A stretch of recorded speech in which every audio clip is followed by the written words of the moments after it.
The Escanaba area also seeing some of this moderate to heavy rain along M35. So if you're near Gladstone, look at that blip right there, that dark red. We've got the snow, we've got the wind, we've got plowed trucks out on those roadways. Abnormally dry conditions. That's highlighted in yellow for parts of Ontonagon and Southern Houghton as well as Baraga counties.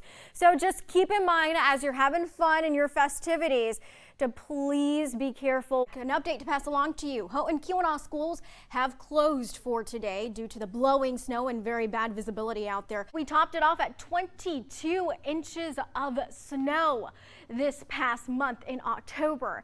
And we even set a record at the local National Weather Service office of 19 inches. That word Jennifer has on Friday. Let me try to cover it up. Stand to the side. Let's cover it up for a second. Let's just focus on the next couple of days, guys, okay? Called the Bergeron process. In this process, we have to have a combination of water vapor, liquid droplets, and ice crystals all combined together within this cloud. Winter storm warnings are still in effect pretty much for the west and central counties of the UP.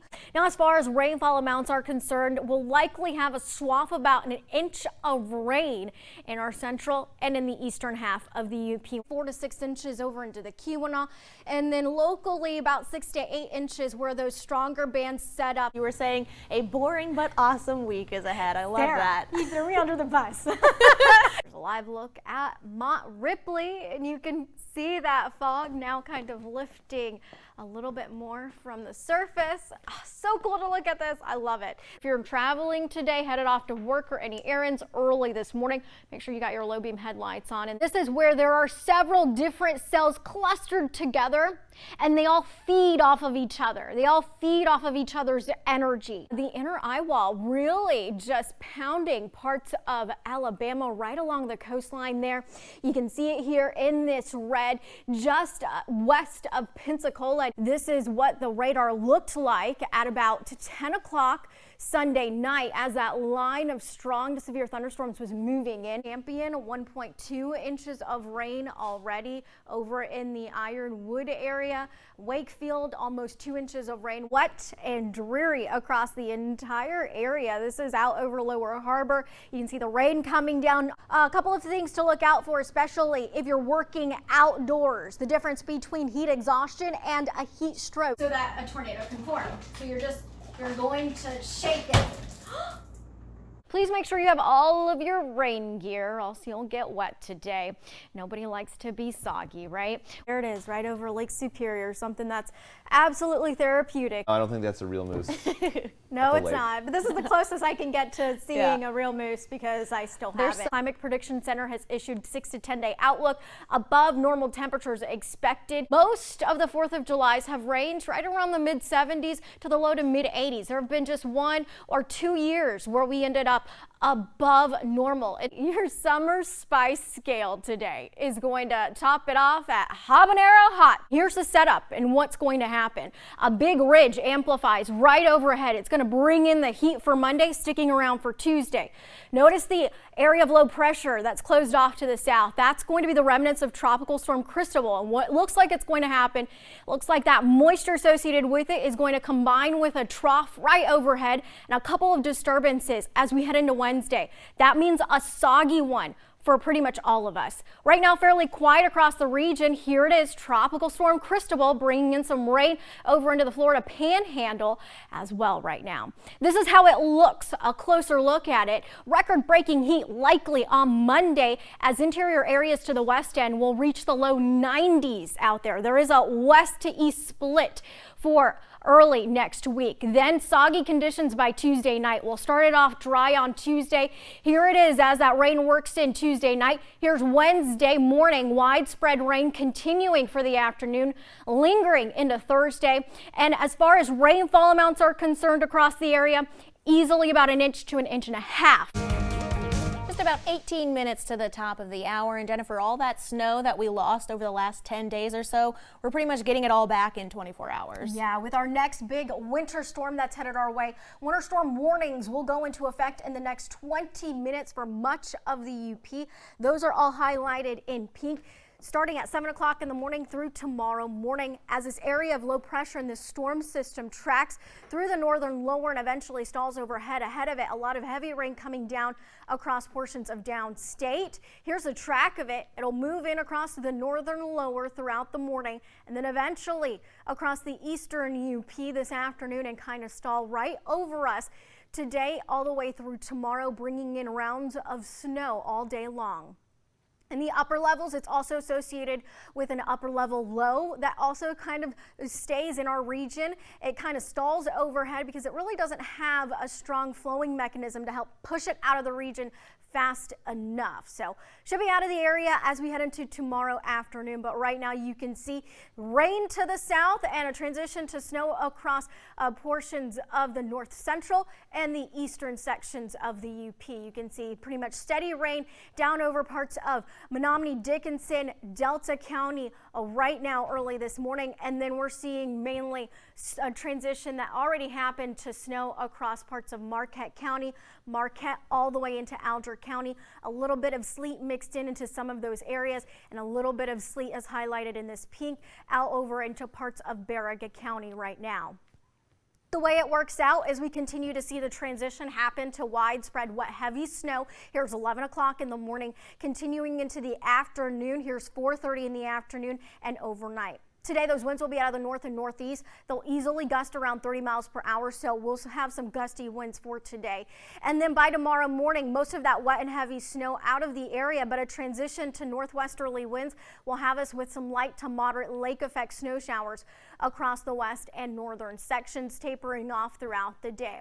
As far as snowfall amounts, easily about a foot of snow across those west and central areas, but those high terrain spots in the north central sections of Marquette County as well as the highland areas out west will likely pick up more than a foot of snow.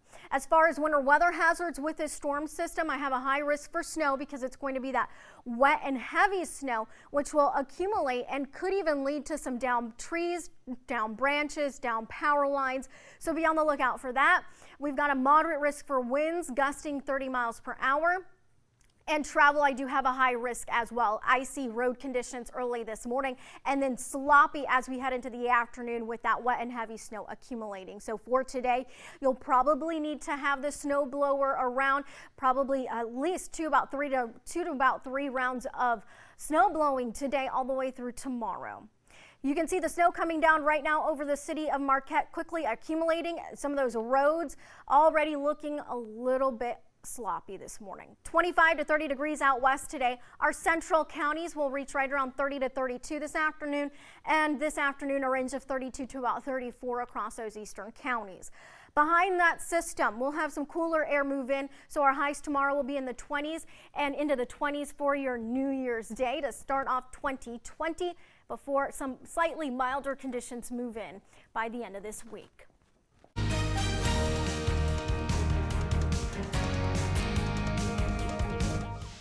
Good Wednesday morning to you. It is a stormy one for mainly the central areas of the UP right now. This is a view out over the city of Marquette, and you can see that lightning lighting up the sky out there on a cloudy Wednesday morning. So some of these storms have been strong. A few were severe during the overnight hours, producing some small and even some medium-sized hail. You can see that line extending from Marquette County all the way down into parts of Delta County, producing several strikes of lightning. Here's a closer look at the lightning that we're seeing within these areas within that line. Now the bulk of it and the stronger storms are over Lake Michigan. It's producing close to 240 strikes of lightning as well as moderate to heavy rain and some of the stronger storms. Right now just near the Gwinn area south of Marquette as well as extending into parts of Delta County right now with that other band right here just east of 41 east of Matthias at the moment. So if you're in these areas, travel with caution. This is actually going to continue to track east and southeast throughout the morning. There's a warm front to our south. A little weak wave of energy will kind of lift north with that warm front today, and the cold front associated with this will move in later on tonight into tomorrow. Now ahead of it, we'll see a lot of moisture right in. It'll be a muggy one. Dew point temperatures will top off into the 60s. Set aside from that, we'll have temperatures into the 70s. So we have several ingredients for these strong to severe thunderstorms. The problem is that we're going to have a good amount of cloud cover still stick around throughout the afternoon. Now, if some of these clouds kind of clear out, and all those severe weather ingredients kind of come together, will certainly support these strong to severe thunderstorms. So that's why there is a slight risk for thunderstorms to be strong and severe today across the UP. Here's your hour by hour as that band continues to track east and southeast throughout your morning hours. This is 11:30 in the morning, and you can see still a good amount of cloud cover still around by that point in time, extending into the afternoon. Then later on tonight, as that front moves in, we'll see more of those scattered showers and thunderstorms, but those will be a little bit weaker and the severe weather threat will slowly start to diminish. A lot of these will produce easily half of an inch to locally about an inch of rain. Look out for a little bit of localized flooding with some of the slower moving storms, but the main risk for some of these stronger to severe thunderstorms will be some strong gusty winds, especially more in the way of hail, moderate to heavy rain. And I do have a chance for an isolated tornado if we do see some of that cloud cover clear out this afternoon. 75 to 83 across our western areas. Our central counties will range the upper 70s to the lower to mid 80s across the far south, mid to upper 70s across the far eastern areas of the UP. We're supposed to be right around 73 for this time of year, so still staying above normal for a lot of these places. As we head into the weekend, it will be a little bit of a drier one, and with a cooler trend, highs will be in the 60s.